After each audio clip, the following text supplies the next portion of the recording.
नमस्कार दोस्तों, welcome to my option trading channel उतंचय। मेरे चैनल में आपका स्वागत है। आज हम समझने वाले हैं फिबोनाची रिट्रेसमेंट। तो मैं अभी मेन पेज पे आ गया हूं बैंक निफ्टी के चार्ट पे।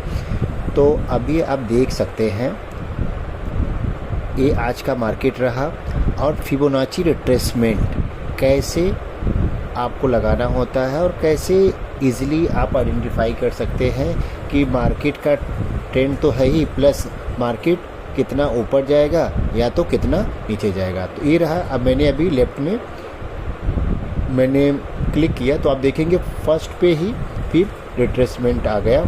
इसको आपको क्लिक करना है और इसको फिर जहाँ से मार्केट ओपन हुआ है वहाँ से हमें ड्रॉ करके यहाँ लेके जाना है और छोड़ देना है। तो आप देख सकते हैं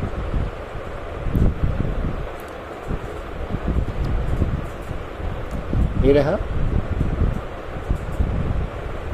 तो आप देखेंगे तो मार्केट जो है अभी यहाँ ओपन हुआ, ठीक है। अभी यहाँ ओपन होने के बाद आप देखेंगे तो इसे ये पता लगता है कि ये जो बॉक्स बना है, जैसे आप देखेंगे 0.786 0.618, तो इसका ये बॉक्स का जो है मैथमेटिक्स कैलकुलेशन होता है, तो उसमें हमें नहीं जाना है। बट हमें ये पता लगाना होता है कि मार्केट का रेजिस्टेंस क्या होगा, प्राइस कहाँ तक जाएगा। तो आप देखेंगे यहाँ ओपन होता है, यहाँ ओपन होता है प्राइस, ठीक है, और फिर यहाँ नीचे लो मारता है। उसके बाद जब कैंडल बनता है तो इसके बीच में रहता है। उसके बाद देखेंगे जब यहाँ से ब्रेकआउट होता है, यहाँ से ऊपर प्राइस जाता है, तो फिर ये दोनों लाइन के बीच में रहता है। उसके बाद फिर थर्ड पे देखेंगे तो यहाँ जाके फिर प्राइस मतलब ई लाइन के और ई लाइन के बीच में रहता है। तो इसे आपको पता लगता है कि अब ई लाइन ब्रेक होने के बाद और कहाँ जा सकता है। तो अगर ये आपको पता रहेगा कि प्राइस कितना ऊपर जा सकता है या नीचे आ रहा है तो कितना ऊपर आ सकता है, तो आपको ट्रेड में बने रहने में और प्रॉफिट लेने में आसानी होती है। तो यहाँ देखेंगे, यहाँ ऊपर हाई मारा, एक बार हाई मारा, सेकेंड टाइम भी हाई मारा, तो यहाँ प्राइस 2 बार रिजेक्ट हो गया, ठीक है। उसके बाद फिर इसमें थोड़ा सा टाइम, एक कैंडल 2 3 ये हैमर टाइप का बनाया, 4 5 6 7 8 कैंडल इस जो है बॉक्स के बीच में रहा ऊपर का। तो यहाँ टाइम बिताने के बाद अब 5 मिनट का कैंडल है, तो लगभग 40 मिनट्स यहाँ इस बॉक्स में कैंडल ने बिताया। उसके बाद देखेंगे तो डाउन साइड में ब्रेकआउट आता है। तो और ब्रेकआउट जहाँ से प्राइस यहाँ देखेंगे प्राइस ऊपर गया है, वहीं आके फिर सपोर्ट ले लेता है। तो स्ट्रॉन्ग सपोर्ट क्या रहता है प्राइस का, ये भी हमें समझ में आता है। और इसके नीचे फिर नहीं गया, फिर ऊपर जो है छोटा सा ट्रेड आपको मिलता है, कंसोलिडेशन, धीरे धीरे मार्केट गया है।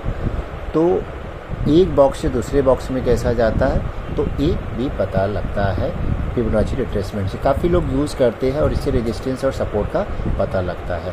तो इसके साथ मैं आपको बताता हूँ, ये रहा अभी फिबोनाची रिट्रेसमेंट के बारे में। तो अभी हम देखते हैं, इसको मैं रिमूव करता हूँ और दूसरा मैं लगाता हूँ कि मोस्टली पोजीशन लेना रहता है, लॉन्ग पोजीशन लेना है, तो क्या स्टॉप लॉस आप देखते होंगे। तो अभी जस्ट मान लीजिए आपको यहाँ एंट्री करना था, तो आपका टारगेट क्या होगा, स्टॉप लॉस क्या होगा और कितना आपका प्रॉफिट हो सकता है।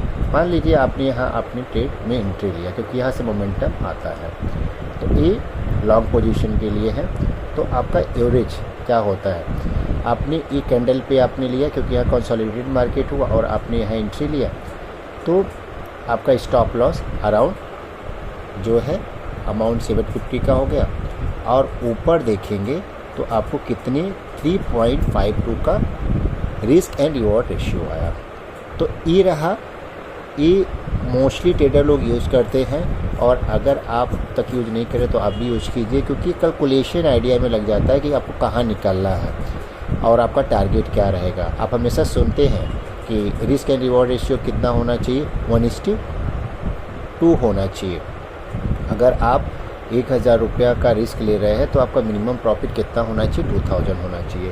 तो ये तो रहा लॉन्ग पोजीशन के लिए। तो अभी हम समझते हैं शॉर्ट पोजीशन के लिए कैसा रहेगा कि अगर आपको जो है पुट लेना है या पोजीशन को शॉर्ट करना है तो यहाँ देखेंगे लेफ़्ट साइड में शॉर्ट पोजीशन ही है। तो यहाँ आपको ऊपर से क्लिक करना है और जहाँ से आप एंट्री लेने वाले हैं, आपका मान लीजिए ये आपने एंट्री डिसाइड किया है तो आपका एंट्री लेवल आ गया और इसको आपको छोटा कर देना है कि आपका कितना स्टॉप लॉस आप मतलब आपका रिस्क क्या रहेगा और रिवॉर्ड क्या रहेगा। तो आपका मान लीजिए कि ये आपका रिस्क रहा तो हमने वहाँ लाइन ड्रॉ कर दिया और यहाँ आपका एंट्री लेवल रहा और आपने टारगेट मान लीजिए यहाँ कहीं सेट किया।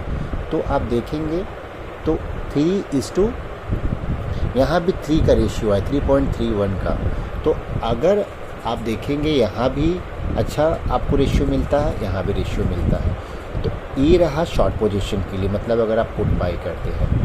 तो फिबोनाची रिट्रेसमेंट हमने समझा। लॉन्ग पोजीशन बनाना है तो रिस्क रिवॉर्ड क्या होता है, उसको कैसे हम लगा के चेक कर सकते हैं, शॉर्ट पोजीशन लॉन्ग पोजीशन, ये भी हमने समझा। तो ऐसे वीडियो के साथ हम मिलते रहेंगे। मेरा यही है कि आप लोग कुछ सीखिए और अगर आप नए हैं तो ये सब चीज़ें शुरू में पता नहीं होती हैं, तो अगर पता नहीं होती है तो फिर गलतियाँ होती हैं। तो आप वीडियो देखिए। अगर आपको ऐसे वीडियो के साथ मैं मिलता रहूँगा जिससे आपको आसानी हो सीखने में। तो अगर मेरा वीडियो अच्छा लगा हो तो प्लीज़ लाइक एंड सब्सक्राइब करना न भूलें और अपने दोस्तों को भी शेयर करें। Thank you so much.